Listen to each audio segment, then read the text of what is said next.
if you would like to monetize, it's a grind. It's figuring out where the opportunities are.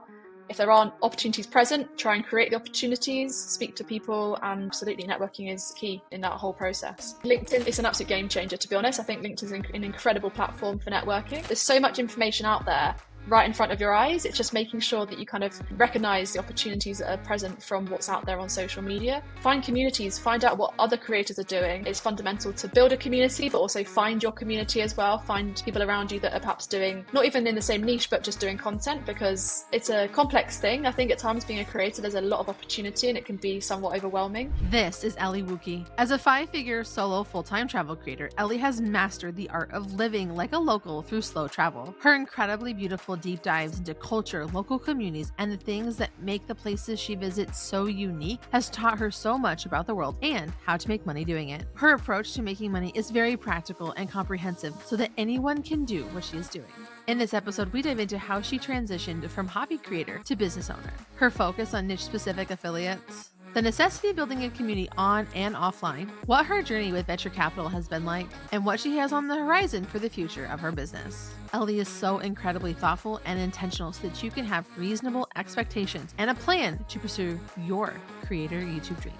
The Funded YouTuber is brought to you by Gigastar. What's so fun about this conversation we're about to have is Ellie is out here living like the life most of us wish that we could. Just traveling around, seeing great things, meeting cool people, seeing all of this stuff. And she's going to be, I think, giving us some good tea to like help us get there as well. So welcome to the podcast, Ellie. Thank you. Thanks for having me. I'm excited to be here. All right. So to start us off, like, what do you create on YouTube? So I'm a travel content creator. I've been creating and sharing travel content for the last 4 years. So I travel around the world. I've been to 41 different countries, soon to be 43, which is really exciting. And I create and share my experiences of traveling to different countries, mostly solo travel adventures. So I guess documenting my experiences as a solo traveler, and I guess all the, intricate details and parts of being in different countries, and the culture and the language and the food. And I like doing challenges as well. So sort of budget challenges and food challenges, and basically a bit of anything and everything to do with travel content. I love that. It's so good. And I think what I love most about like how you do it, it's so cinematic, and you've like really mastered the art of like slow, deep connective travel in a way that like we don't really see. Like a lot of it seems to be like flash in the pan, look at this idealized Instagram worthy version of it, versus you're like really getting in there. I think that's what's so unique about how you travel that I personally love.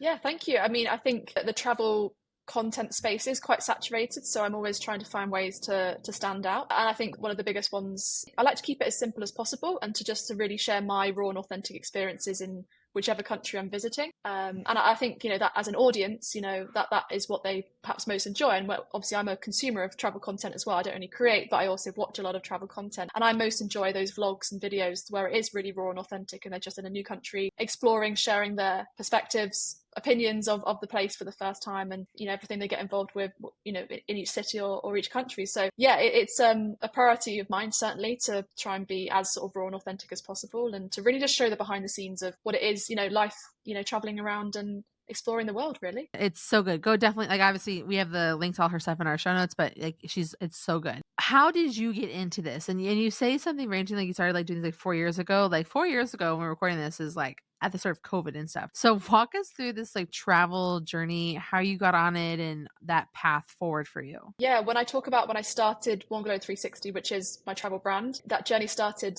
like you said, 4 years ago, June 2020. So that was during the global pandemic. So it sounds like a very odd time to start creating and sharing travel content. But I really needed a project during COVID just to keep me occupied we had like a lockdown at the time in the UK. So I thought, I'll start a travel blog. I'd been on a gap year in 2018, 2019. So I've been on a lot of travel adventures in the previous couple of years. I thought, okay, let's combine my love for travel, writing, creating content. Let's start a blog. That blog soon became a podcast. It became then sharing on TikTok, Instagram, and then obviously YouTube, which is primarily what I share content on, these days. So yeah, it started 4 years ago and it's just kind of grown since. It very much, for the first couple of years, was a hobby, something that I really just enjoyed doing. Like I said, I've always had the passion for travel, but also creating and sharing content at the same time. And then I was able to monetize probably about 2 years ago now. So monetized, in a variety of different ways. But then that obviously allowed me to travel more and to be able to create and share more of my travel content. So it's developed very progressively over the last 4 years to a position where now, yeah, I'm monetizing, my content as well, which is great. My question to you is, how did the transition from hobby to business happen? And what were the steps that you put in place to allow for that to happen? I think firstly, just having a more of a business mindset towards it, because like I said, I'd very much viewed it as a hobby, as a passion, as something to get me through COVID initially. And then obviously the more I enjoyed it, the more I, found my community around it. I was getting to know other creators. I was becoming much more aware of the different monetization opportunities that there are out there.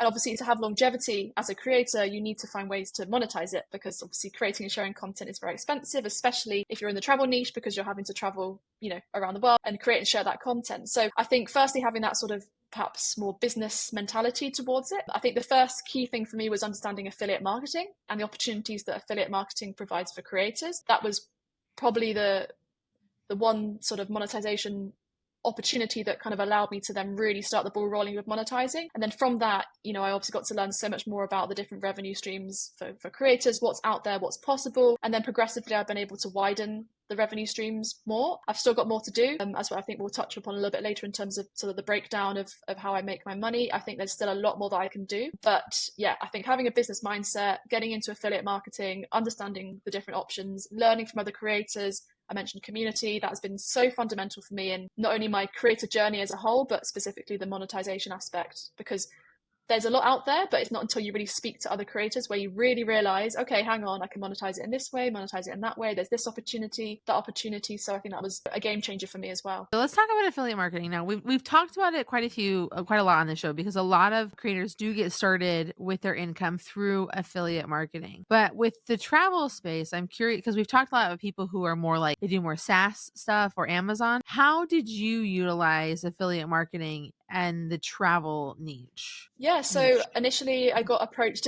I got approached by Worldpackers, which for travel content creators is probably one of the most common affiliate marketing opportunities. So Worldpackers, it's an online site that offers volunteering experiences for travelers all across the world. So you have a membership. It allows you to go and volunteer in different places around the world. You get free accommodation. Often you can get free food, free activities. So that really very much aligned with obviously my travel brand. And, I very much had an audience that would highly benefit from learning about Worldpackers and perhaps wanting to sign up. So that was sort of the first stage, I guess. That was my first affiliate marketing opportunity. Get Your Guide has also been a really good one as well. So again, this is all very much making sure that the affiliate marketing opportunities that I had were very much aligned to obviously my travel niche, to my audience. And I was very lucky that in a sort of a quick period of time, I found quite a few affiliate marketing opportunities that worked really well. So like I said, Worldpackers, Get Your Guide, Viator.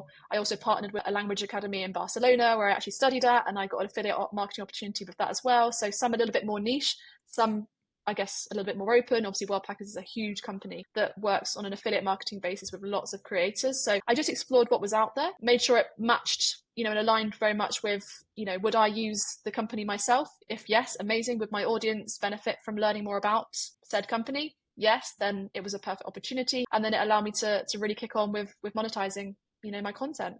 I love what you said about niche affiliates. When you break down the different affiliates that you had, which one did you find to be the most lucrative for you? Was it the ones that were very broad, like Worldpackers and Get Your Guide, or those niche affiliates that were more personalized and specific to you? Initially, the sort of broader ones, so Worldpackers, for example, was the most lucrative. But having said that, the opportunity, for example, with the language academy, like I mentioned in Barcelona, that also was a very good way to just make a fairly consistent income month on month, because what I did is I spent a month at the language academy and I daily vlogged. So I made 30 videos in 30 days. And naturally, because I was documenting my experience at the language academy, I ended up, including them in a lot of my videos. So I then had the affiliate marketing, obviously the link in the description of the video. Naturally, as those videos have gained views over the years, obviously the great thing with YouTube is when you put a video out there, it's there forever, of course, unless you delete it. So it can always be making an impact. It can always be making you money. Passive income, as such, I guess is the term people like to call it. And that's how, I was able to kind of take advantage of that opportunity. So I'd say, in answer to your question, a bit of a balance between the kind of sort of broader, bigger perhaps companies, and then the more niched sort of opportunities that I've had as well. How do you think it is creators can find those niche, smaller affiliate opportunities in their desired, vertical that could help them, especially because it feels sometimes like it's so busy and oversaturated, and Mhm. Amazon's not super lucrative, but all the SaaS companies, they have all like established programs. Like, how can they find those unique opportunities like you did to help them on their affiliate marketing journey? I mean, in all honesty, the opportunity with the Language Academy in Barcelona came from me just asking, saying, "Look, I'm creating a lot of content here this month. Is there any opportunity? Is there any affiliate opportunity here?" And they said yes. So I think as a creator, as a travel content creator, think about your environment, what you're doing currently, any opportunities that come up. Speak to the companies, the brands,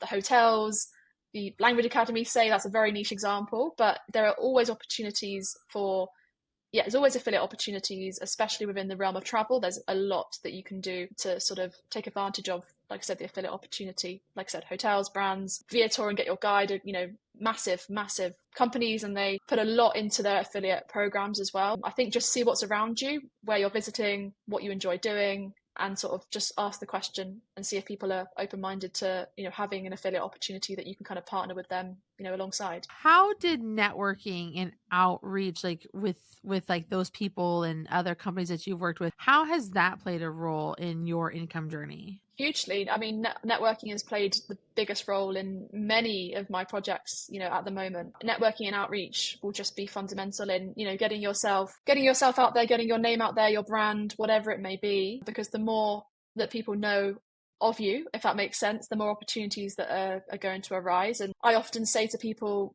whether it be starting a creator business or just starting another business, put yourself out there, ask the question. You never know what the response is going to be. Like I said, there might be a hotel or a language academy that has an opportunity, an affiliate opportunity, but you don't know about it unless you ask. So putting yourself out there, just ask. Obviously, naturally, if you're a smaller creator, it's going to be more outbound. You're going to be sending those DMs, networking and asking. The bigger you grow as a creator, it will become more inbound. You'll naturally have more opportunities come to you. But at the start, it's a grind. If you would like to monetize, it's a grind. It's figuring out, where the opportunities are.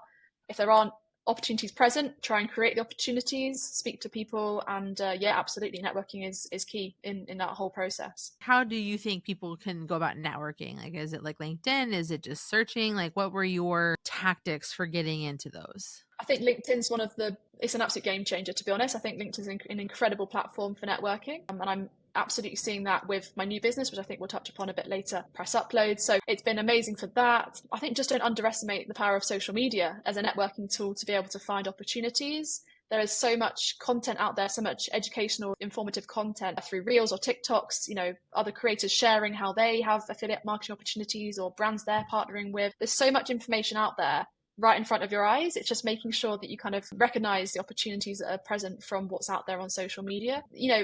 Find communities, find out what other creators are doing. I'm sure a decent, kind person there, we're happy to share, their journey and perhaps who they've partnered with or how they've made money. I guess don't be afraid to just reach out and learn as much as possible. I spent, at least a couple of years at the start of my journey with my content, just learning so much about the creator economy, what's out there, what everyone else is doing. Then, yeah, it enabled me to find my opportunities and yeah, start monetizing. I love that the YouTuber community is all about like connecting and helping each other, especially when like we get together in groups. Like, one of my favorite conferences to go to, I love VidCon and Vid Summit, because it's just creators everywhere, like talking about what they're doing, sharing their insights, building relationships. Like, YouTubers, like, and because I've been doing this for a long time, and especially because I have like the Women of Video podcast, and in tandem with this one, I've talked to hundreds of YouTubers, and they're just all like, yeah, how can we help each other? Like, what do you need to know? How can I get you where you need to go? Who do you need to know? And it's a really great community to be a part of. And that's even from like a broad spectrum, but it's also great to know that like even within the travel community, like people are willing to like help share and support each other. Absolutely. I think community has been one of the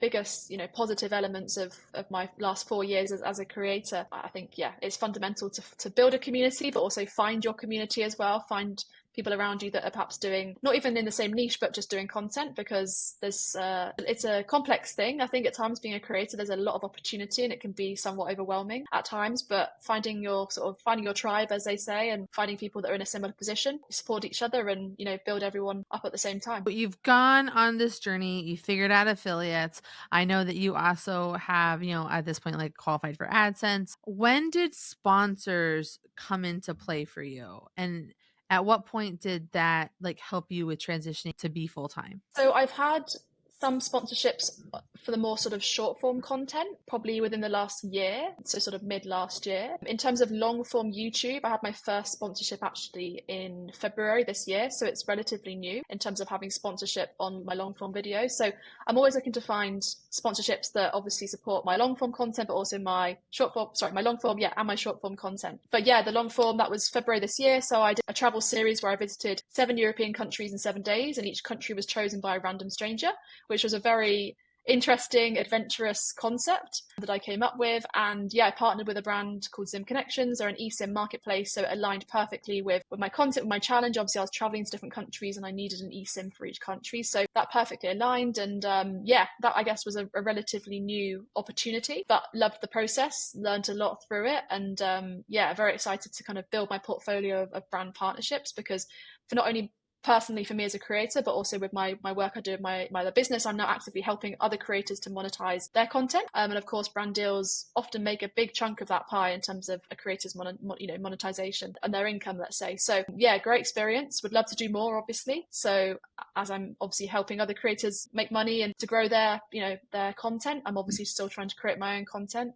myself, and to work more brands. That's the ultimate goal. What were the circumstances that allowed for you to become a full-time creator? The circumstances, I think, so I graduated university last summer and I was always doing my content alongside university. But I think obviously the money that then I started to make over the sort of the last 2 years, 18 months really allowed me to have a mindset to be like, okay, I can graduate university and I can go into this full time. I'm making enough money. Not obviously I have aspirations to make more, but I'm making enough that I can commit to doing this as my immediate, career after finishing university. And then obviously my income is supplemented with the work I do with Press Upload, my other business. So I guess the combination of the two very much allowed me to have the opportunity to leave university and to pursue content full time and pursue working in the creator economy full time. So yeah, the financials allowed me to, the mindset. I've been doing, content for 2-3 years prior to leaving university, so I understand the space. I've been working in it for a while, so I felt confident to continue, but working in a full time capacity instead of doing it alongside my education.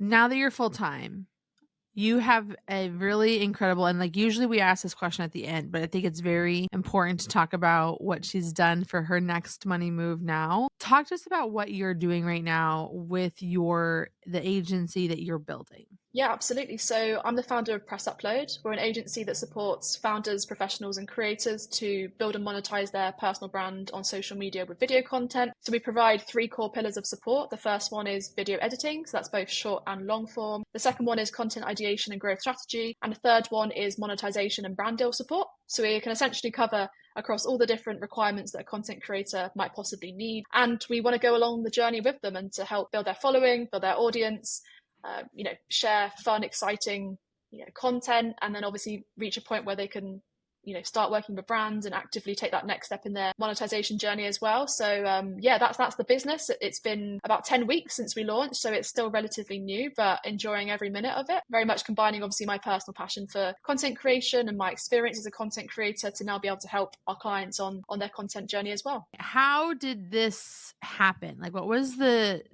what was it that happened that led to this being able to happen and exist? So around October 2022, prior to that, for about a year, I've been doing freelance work for other content creators. So whether that be video editing, content ideation, and brand deal support. So I was doing it on a freelance basis. And I thought I'd love to create something that was a bit bigger than just me doing it as a freelancer. So that's where the idea of Press Upload came about. Originally, Press Upload was a marketplace to connect content creators to freelancers. It was that model, I guess, until about October last year, where I got in contact with some investors, potential business partners, and we went along a bit of a journey for about 5 months, brainstorming about the business, how we could perhaps change it, how we could make sure we had market fit, make sure it was like fundamentally exactly what we thought our target clients would need and want. And so we rebranded from a marketplace to an agency, and yeah, secured some investment. I have 2 business partners who are working with me on this journey, which is really exciting. I love working in a team, so it's so much more fun working with other people. So yeah, that's kind of the process of how it all sort of became a business and an agency. I love that you were able to get some venture capital to make this happen. But what I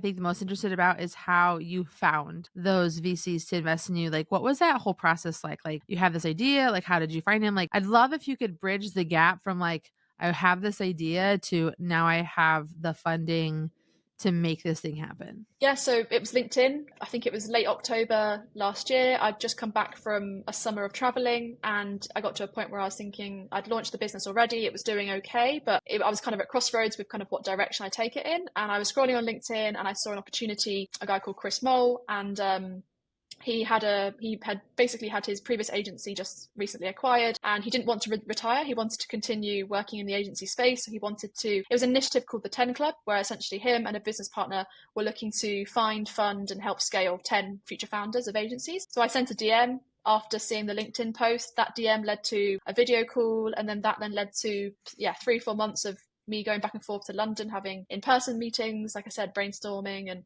coming up with the long-term vision for the business and making any changes we felt might be needed, and then the rest is history, really. So it all came from a LinkedIn DM that I sent. I thought, what's the worst that's going to happen? What can I lose by just sending a message expressing some interest and sharing what my business was at that stage? And now I have 2 new business partners and some investment, which is amazing. It's been an incredible process. Why did you decide to go through the venture capitalist business partner route rather than continuing to bootstrap it yourself? The big thing for me was the experience that my business partners have in the agency space. So they had a very successful exit, with their previous agency, and I've really felt like that them two sort of individually had the skill set that I didn't have, and I perhaps had the skill set that they didn't have. So we kind of complemented each other really well. Their background isn't in content, mine is, but they have a very strong business background, a very strong agency background. So I felt we complemented each other really well. I thought they'd be able to help me make Press Upload bigger than I could make it myself, because being a solo founder, there's only so much that you can do. I felt I was only giving one perspective to the business, and I wanted some shared perspectives during our early stages, and obviously as we scale, and having more perspectives I believe is a positive thing. And like I mentioned, I love working in a team. I like going on the journey with other people. I love being around people. I'm an extrovert, so I like working with others, and I just felt weighing everything up, it was a really positive outcome to be able to work with 2 new individuals as business partners, and obviously naturally to get some investment as well has also been really beneficial for the business, especially in these early stages. I think that this is just so interesting because, at Gigastar, we're about helping to, almost crowdsource income. Like, we have 16,000 investors that can invest in a creator, and creators borrowing against their future AdSense. But there is a qualification that you have to go through. And I know that as even smaller or micro creators, our option is always available. And venture capital is a great way for them. It's a great alternative for them to consider if they don't have, they can't qualify for programs that are in place, especially also because banks and stuff don't always understand what we do in the creator space, even though it's so massive. You think by now they would get on board, but it's just such an interesting option. And I love that your perspective of how about finding the right partners. It's about finding the right person that can complement with you have what they need and they have what you need, so that you can figure out how to make it work together. What have been some of those struggles though that you have faced through this process that you've been able to work through, and to what was the outcome of that? Struggles. So I'm someone that I get very excited. I have lots of ideas, and I think being able to kind of work towards having priorities and focuses at this stage, and so it's not really a struggle, I guess it's a positive struggle. But obviously I don't come from a business background, so I'm learning so much in terms of, what to prioritize at these early stages. All the intricate details of starting and having a business, can be a great struggle, at times. I've learned a lot in terms of just logistics, whether it be margins or equity, obviously with the investment and having conversations about that, to our pricing, to obviously delivering the service as well. And at this stage, I'm wearing a lot of hats within the business, which I could perceive as a struggle, but I do really enjoy. I am looking forward to, obviously in the long term, working on my business rather than in the business, because like I said, I am wearing a lot of hats at the moment. So it's sometimes a struggle because I want to kind of give 100% of myself to every stage of the business or every part of the business, but it's just not possible. So I guess that could be a perceived struggle, but I tend to, if I can, to switch any struggle into a positive, in terms of, I feel incredibly fortunate to be doing what I'm doing. And I think struggle is the part of the process. And I'm learning patience, is incredibly important in all of this as well. I sometimes struggle with patience. I want things to be done sort of quite quickly, or when I want them to be done, but it's just not, it doesn't work like that when you're in a business and you're dealing with lots of different people, different time zones. People are very busy. So I've learned, I guess, the whole process of just being a founder of a business, what to prioritize, and just trying to reframe any struggles that I might be facing, or any disappointments or frustrations, into positives, because I'm very fortunate to do what I do. It's such a great like reminder that patience is hard. Like when Yeah. there's so many things like I want to do this now, and then on top of it, like social media and online is like not patient. They want you to move fast and produce massively and stuff. And then on top of it, when we're talking about income, it can be a lot of pressure and stress when you're like always in this phase of like chasing income and Hmm. trying to figure out like where can I get it? Oh my gosh, I'm doing all of these things, and like slowing down and like taking time to focus on just a few things and doing them really well and making some minor sacrifices along the way, I think is something that a lot of us forget we need to do to Yeah, be successful and consistent in this space. absolutely. Like a lot of things, worth having take time, right? And, that applies to if you're on your content creation journey or your business journey. Very rarely do things happen overnight or success comes overnight. It's a process. It takes time, it takes patience, it takes a lot of hard work, it takes change, being able to be willing to adapt and change, because you can have one perspective or one view of how something should be or was going to be, but actually, of course, in the content space, it's an ever evolving and adapting space and industry. And if you've got a business within that, or you're a creator within that, you have to be able to adapt and change at the same time, because that's just the nature of the space. I know for me, the biggest issue that I run into is taking on too much. I always Yeah. like overcommit to things, and then it's been biting me in the butt a little bit more lately than desired. But it's just I think figuring out like what your capabilities of, and I think the biggest lesson I know I personally have learned about like patience and understanding like what my capabilities limitations are is I have specific income goals I want and need to make, and I need to find ways to make more money from the few people or the few accounts or the few things I'm doing, Hmm. and do those things really well and give them my most amount of focus so that I can be successful for them and myself, so that I'm not like doing half-assed work and under delivering the things I want to do really good at. Yeah, I mean, everyone's got income goals and content goals, and I guess it's figuring out what works best for you. Obviously, everyone's different. Everyone's allowed to have different goals. Everyone's on a different path with their content journey. Some get there quicker than others. That's just the nature of the game, I guess. But yeah, it's great to have goals, and obviously, income is a big part of it. Naturally, and there's a lot of opportunity income-wise in the content space. Sometimes it can be, like I said earlier, a little bit overwhelming because there's so many opportunities and it's hard to know which one to kind of prioritize. But it's a positive thing because there's a lot of opportunity financially, especially to be made in the content space. It's just figuring out what works for you. Now, with Press Upload, who are you targeting for services, and at what point do you think people should be considering working with agencies like yours to help them offset some of their content creation tasks? Yeah, absolutely. So we work with founders, professionals, and creators. My, I guess, network is more so the creators, and then my business partners more so the founders and professionals. So it complements very nicely. I truly believe any individual, regardless of who you are, whatever niche or industry you're in, should build a personal brand on social media. And we specifically support with video content because I think that's the future, and that's the way forward. And I think one of the most effective ways to build your personal brand is with video content. In terms of at what stage someone should consider perhaps working with an agency, I think at the stage they're ready to commit to going on that content journey. And obviously I know that the content journey can be challenging in many ways, whether that's time consuming, or whether that's not knowing what content to create, or not being able to edit, not having enough time to learn. And that's essentially where we come in. And one of my biggest goals is that we're an agency, we're almost like an all-in-one agency. Like I mentioned earlier, we have those three core pillars of support. So you don't need to go to three different agencies. You can just come to Press Upload and we can help you at whatever stage of your content journey, whether you're just starting and you need content ideation support, you need to know exactly what to create. You then need support with the editing. And then obviously we can hopefully build you up to a position where you've got a really strong portfolio of content, and then you can, reach the opportunities to start working with brands and actively monetizing your content. So I think it's a personal kind of decision to make, but if you're committed, you understand the benefits of creating content, but you're not quite sure how to get started, or you need some support along the journey, that's where we come in and provide that support. I love that. And I think that and then we're talking about income. When you can offload tasks, it allows for you to free you up to focus on those income producing activities. And while Absolutely. it might Yeah. sound like a hard thing to part with, it can allow for you to really focus on the other things that you are trying to do as a business. I know for me, like I'm trying to offload tasks that are bottlenecks for me, so I can focus on like what I'm working on for my personal goals for income producing activities. And having services like Press Upload is like really helpful to get people there, because especially too when you can work with businesses where they're founded by creators, they understand what's going on. That's what I really Yeah. like too. We had Justin Evans on about 10 episodes ago, and he's the founder of Custom Thumbnails. He's like creators need help with thumbnails. Like thumbnails are hard. Thumbnails are foundational. It's what you're doing as a YouTuber. Like, Yeah. but it's hard to know what to do and all that stuff. So he, as a creator himself and going through it and having all those struggles, like he's, they're perfectly equipped to help it as well. And I feel like this is a very similar case where it's like, I'm a creator. I know what creators need to do and how the back ends and systems work for watching all stuff. And that's when it works, I think, the best.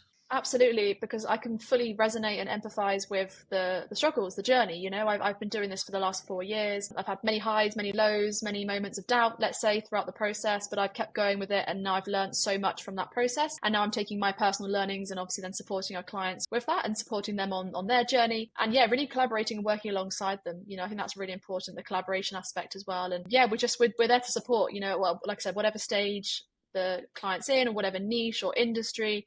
I just think regardless of that, it's just so important for any individual to build their personal brand, because I think the benefits are incredible. So yeah, that's what we do to support our clients. When we look at your pie chart, which is what is like unique about how we try to display what we do financially here at the Funded YouTuber, you have your 3 main areas of income as you're part of your creator specific income, where 10% of that does come from AdSense. You have 40% that comes from sponsorships and 50% from affiliate. Now, I do have to be honest with you.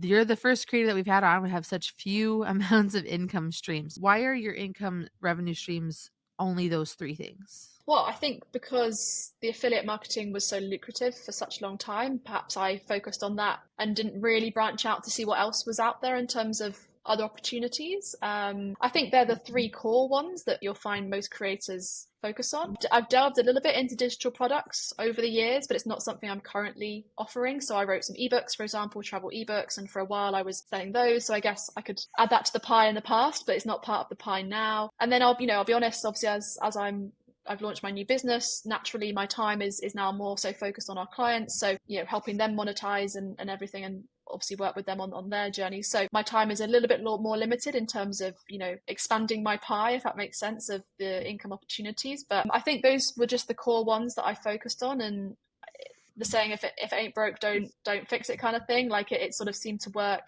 For me, it provided me with enough income, a sufficient income for me to do what I needed to do in terms of the traveling that I wanted to do, and sort of allowed me to keep sort of creating the content. So I would love to plan to obviously widen that and have more sort of parts of the pie, let's say, and diversify it more. But I think, for now it works. But yeah, absolutely. I think there's so many monetization opportunities out there. It's all just about figuring out kind of what works best and going after the opportunities, because there are so many revenue streams out there. It's quite crazy at this point in the creator economy, like how many ways to make money. It is. It's really awesome that we are getting more and more ways to make income, and that we're especially seeing it like for the creators that are really like digging into sticking around and creating and evolving and figuring out what it means to be a creator business long term. Ellie, this has been such a great conversation. I'm so grateful for your experience that you've shared with us today. I think what you're doing is so smart, and I love how you have been able to build a successful travel business that is evolving into a really fantastic agency these past 4 years in this post-COVID creator world. Well, you can find the links to everything that we talked about in our podcast over at thefundedyoutuber.com in those show notes. Ellie, thank you so much for your time. And until next week, everybody, go get that money. Peace. The Funded YouTuber is brought to you by Gigastar, a parent company of Gigastar Market, an SEC-registered funding portal and member of FINRA. Learn more at gigastar.io. Music provided by APM Music, unrivaled music to bring your stories to life. Neither Gigastar nor its affiliated companies provide legal, regulatory, financial, or tax advice. Any opinions expressed herein are those of the authors and are the informational purposes only. The information and opinions expressed herein are subject to change without notice and do not take into account the particular investments, objectives, financial situation, or needs of any specific investors.